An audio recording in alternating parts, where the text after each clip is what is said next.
Do you have anyone at all depending on your income to survive? Or if that income stops today, that may suffer financial hardship. Or do you have any outstanding debts? Maybe mortgage? Then this video is for you. You as a superior of your family needs to protect them from risk. We all manage risks every day. Either we realize it or not. By crossing the road, that's a risk you're taking. By cooking, that is another risk. However, there are different ways we have come to manage those risks. When you're crossing the road, you take the crosswalk, or you assess the traffic before you cross over, or check the traffic lights to be sure the signal says you can go before you cross over. And when cooking, you make sure to protect your hands when you're handling hot stuff. You also make sure your food is well prepared so you don't have running tummy or develop some sicknesses from the food consumed.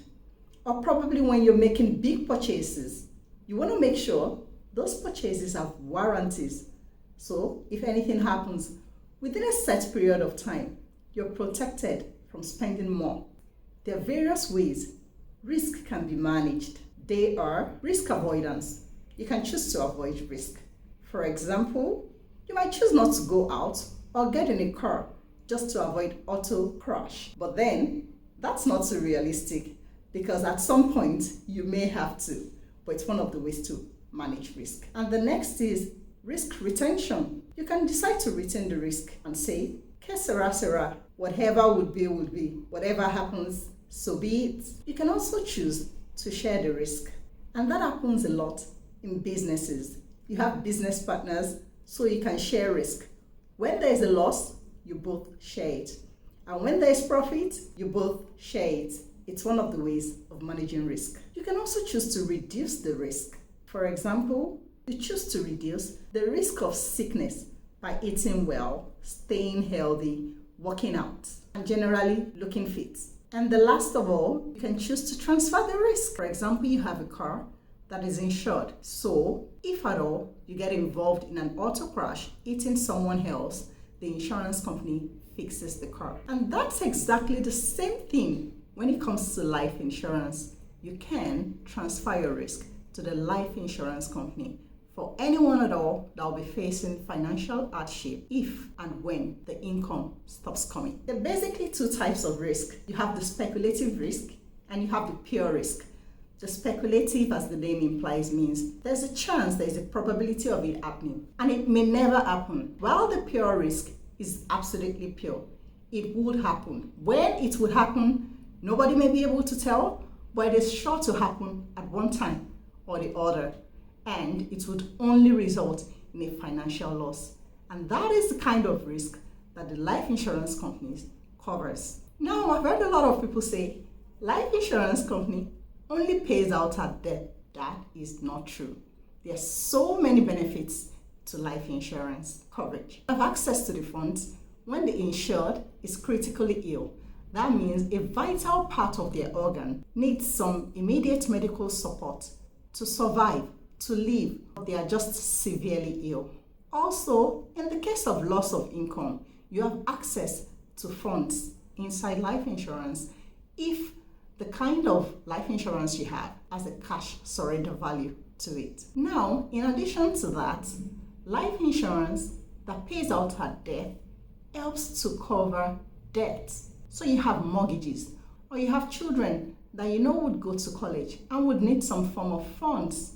Basically, life insurance is a safety net in times of financial hardship. There are different kinds of life insurance products. You have the term life insurance and you have the permanent life insurance. The term life insurance is only to cover risks that are for a specific period of time. Could be 10 years, could be 20 years, could be 30 years. Now, note that at renewal, they become much more expensive.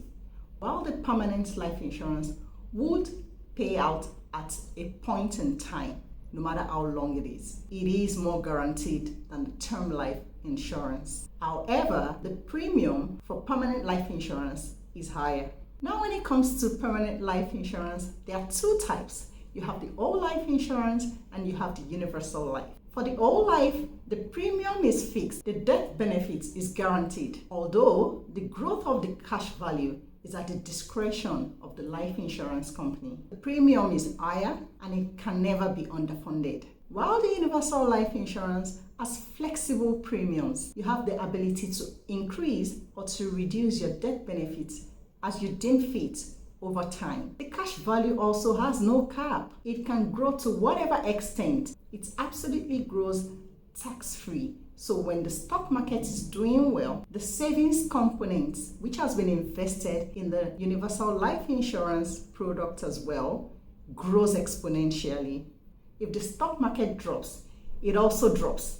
But leaving it in there, it would almost always go in an upward trend as the stock market behaves. The premium is also lower, but there is a risk of underfunding if you do not fund the policy.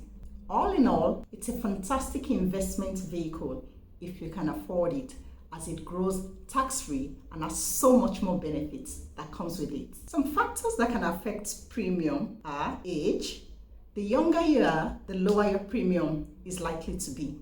According to this mortality table by Statistics Canada, between the ages of 25 and 29 in year 2022, about 0.8 out of 1,000 adults die. By the time it gets to age 30, it's about 1 out of every 1,000 adults that dies between age 30 and 34.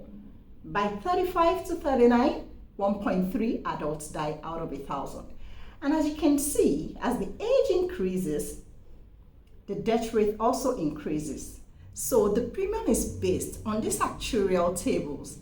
What that basically tells us is the younger you are, the lower your premium is. And the older you grow, the figure increases statistically, so the premium increases as well.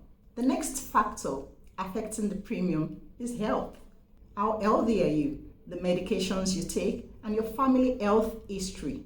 Do you have pre-existing conditions in your family? If that's a yes, then there's a likelihood premium to be higher. Or if you are susceptible to having certain illnesses, then it might also affect your premium. On that note, I would encourage you to take up a life insurance as soon as you can before any symptoms or illnesses begins to rear their ugly head. And not to worry, if you do have one, there are always ways around it. Book a consultation down on the link below, and there are sure ways around every one of this. Although in some situations, you may not qualify for all kinds of coverages. The third is lifestyle habits. Smoking, bungee jumping, skydiving are some of the dangerous hobbies that may affect your premium or make you absolutely ineligible for life insurance coverage. Some occupations as well comes with higher risk, like being a construction worker, being a firefighter, and those affect the kind of premiums you will be paying. And the last is the amount of coverage. So the higher the amount you want to be covered for, the higher your premium is also likely to be. So you may ask, how would I know if I need insurance? I'll give questions that can help you determine if you need life insurance. Number 1, does anyone depend on your income to survive? If the answer is yes, you sure need life insurance. Secondly, will they face any financial hardship if I were to pass today? Third, do you have any debt that they would struggle to pay if you were no more? Maybe mortgage. Do you have family history of certain health conditions? If you answer yes to any of these questions, grab life insurance now. And on a final note, life insurance is not a death sentence. It's not about being pessimistic or being negative. It's just about being proactive about those you love, thinking ahead for their future. So when you are no more, it's not financially hard for them. A lot of couples go extra length to make ends meet right now. So think about it. When one of them is no more, what kind of hardship financially will the family be subjected to? Make it a point to talk to a financial advisor. We are also available to talk to you. No matter what your budget is, there would always be something that you can get. Having something in place is better than having nothing at all. And your family would forever be grateful for this opportunity. It's you telling them from the great beyond that you care, you love them, probably passing down some generational wealth. Here is your personal finance coach, Omo. Keep making smart money decisions for a better tomorrow.